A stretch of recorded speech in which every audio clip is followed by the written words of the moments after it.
Hello friends, welcome back to my YouTube channel Keerthi's vlogs. ఇవాల్టి వీడియోలో tomato పండు మిర్చి పచ్చడిని ఎలా తయారు చేయాలో షేర్ చేస్తున్నాను. ఈ పచ్చడి వేడివేడి అన్నంలో నెయ్యితో తింటే అద్దిరిపోతుంది. అలాగే బ్రేక్ఫాస్ట్లోకైనా చాలా బాగుంటుంది. ఈ పచ్చడిని మీరు ట్రై చేసి చూడండి, సూపర్గా ఉంటుంది. ఇంకా లేట్ చేయకుండా ప్రాసెస్ ఎలాగో చూద్దాం. వీడియో స్టార్ట్ చేసే ముందు ఒక చిన్న రిక్వెస్ట్ అండి. మీరు నా ఛానల్ని ఫస్ట్ టైం చూస్తున్నట్లయితే నా ఛానల్ని సబ్స్క్రైబ్ చేసుకొని వీడియోకి ఒక లైక్ ఇవ్వండి. ఇప్పుడైతే ప్రాసెస్ ఎలాగో చూద్దాం. ఈ పండుమిర్చి టొమాటో పచ్చడి కోసం ఒక 5-6 పండు మిరపకాయలు తీసుకున్నాను. నేను తీసుకున్న పండు మిరపకాయలు కారం ఎక్కువగానే ఉన్నాయి కాబట్టి నేను 5 పండు మిరపకాయలు తీసుకుంటున్నాను. అలాగే ఒక 5 మీడియం సైజ్ టొమాటోస్ని కూడా తీసుకోవాలి. ఈ పండు మిరపకాయల్ని నీట్గా కడిగి తొడిమెలు తీసుకొని ఇలా కట్ చేసుకోవాలి. అలాగే టొమాటోస్ అన్నిటినీ కూడా పొడవుగా కట్ చేసి పెట్టుకోవాలి. కాస్త సన్నగా పొడవుగా కట్ చేసుకుంటే టొమాటోస్ బాగా మగ్గి గుజ్జు బాగా వస్తుంది.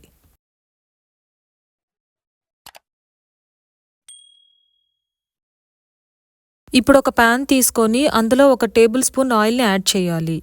ఈ ఆయిల్ కొద్దిగా వేడయ్యాక ఇందులో ఒక 1/2 టీ స్పూన్ మెంతులు, 2 టీ స్పూన్ల మినపప్పు, 2 టీ స్పూన్ల పచ్చిశనగపప్పును వేసి కొద్దిగా ఫ్రై చేసుకోవాలి.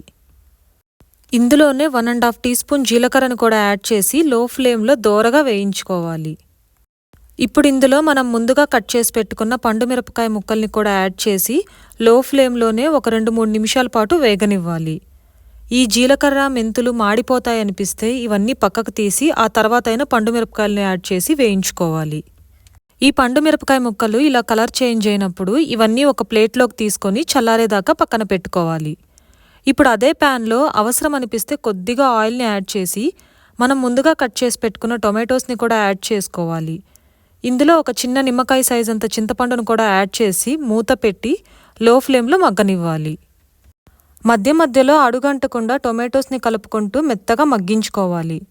మీరు పికిల్స్ని ఇష్టపడే వాళ్ళైతే మన ఛానల్లో ఆల్రెడీ చాలా వీడియోస్ని పోస్ట్ చేశానండి. వీడియోస్ లింక్ అనేది డిస్క్రిప్షన్ బాక్స్లో ఉంచుతాను.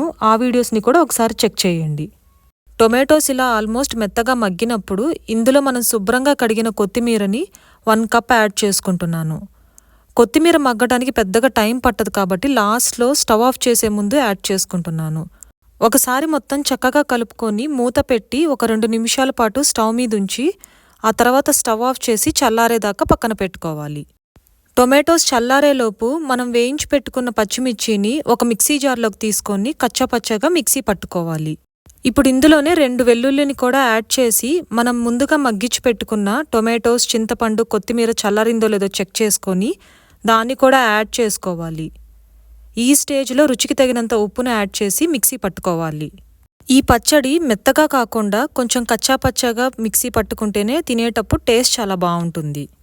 ఇప్పుడు తిరగమాత కోసం స్టవ్ ఆన్ చేసి లో ఫ్లేమ్లో ఉంచి ఒక ప్యాన్ తీసుకొని అందులో 1 టేబుల్ స్పూన్ ఆయిల్ని యాడ్ చేసుకోవాలి.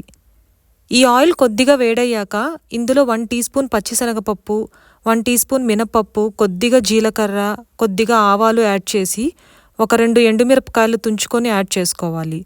ఒక రెమ్మ కరివేపాకు కూడా యాడ్ చేసి ఒకసారి మొత్తం చక్కగా కలుపుకోవాలి. ఇప్పుడు ఇందులో కొద్దిగా ఇంగువ, ఒక 1/2 టీ స్పూన్ పసుపుని యాడ్ చేసి ఫైనల్గా ఒక 2-3 వెల్లుల్లిని దంచుకొని యాడ్ చేసుకోవాలి. ఇందులో మనం మిక్సీ పట్టుకున్న టొమాటో, పండుమిర్చి పేస్ట్ని యాడ్ చేసి ఒకసారి మొత్తం చక్కగా కలుపుకోవాలి. ఇలా మొత్తం కలుపుకున్న తర్వాత పచ్చడి మొత్తాన్ని ఏదైనా బౌల్లోకి తీసుకోవాలి. ఇది బయట ఉంటే 2 రోజుల పాటు నిలవ ఉంటుంది. ఫ్రిడ్జ్లో పెట్టుకుంటే 1 వీక్ దాకా నిలవ ఉంటుంది. ఇది వేడి వేడి అన్నంలో నెయ్యి వేసుకొని తింటే సూపర్ అంటే సూపర్గా ఉంటుందండి. మీరు మీ ఇంట్లో తప్పకుండా ట్రై చేసి మీకెలా కుదిరిందో నాతో కమెంట్ రూపంలో తెలియచేయండి. ఈ వీడియోని లైక్ చేసి మీ ఫ్రెండ్స్ అండ్ ఫ్యామిలీ మెంబర్స్తో షేర్ చేయండి. నా ఛానల్ కీర్తీస్ వ్లాగ్స్ని సబ్స్క్రైబ్ చేసుకొని పక్కనే ఉన్న బెల్ ఐకాన్ని క్లిక్ చేయడం వల్ల నేను ఫర్దర్గా పెట్టే వీడియోస్ మిస్ కాకుండా మీకు నోటిఫికేషన్స్ వస్తాయి. మళ్ళీ నెక్స్ట్ వీడియోలో కలుద్దాం.